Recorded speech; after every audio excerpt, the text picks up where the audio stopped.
In Dunnellon will need to think twice before getting into the water. In one popular spot, they could get fined for it. TV 20's Emma Delamo tells us how much swimmers could have to pay if they get caught. People are unloading their cars at Blue Run Park, ready to head into the water. But as they walk down the ramp towards Rainbow River, they can no longer be empty-handed.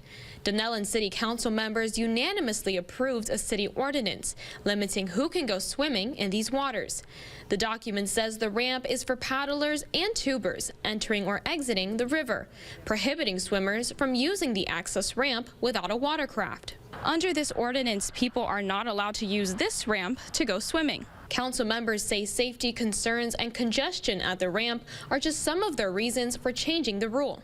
I really don't mind it, but sometimes it gets pretty hectic down there and they don't really move out of your way when you're trying to get your stuff out of the river, you know. One man drives from Ocala to spend his day out on the river. He thinks as long as everyone obeys each other, there shouldn't be any issues.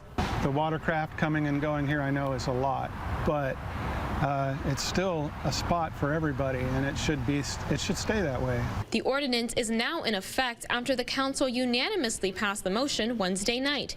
Anyone who breaks the rule may get a $50 ticket. If the police decide to enforce it aggressively, it will have an impact. If it's just one of those on the books, but we're just going to look the other way, then nothing really will change. It's unclear how city officials will enforce the law. Council members say they don't want to put up any signs for liability reasons. Reporting in Dunnellon, Emma Delamo, TV 20 News.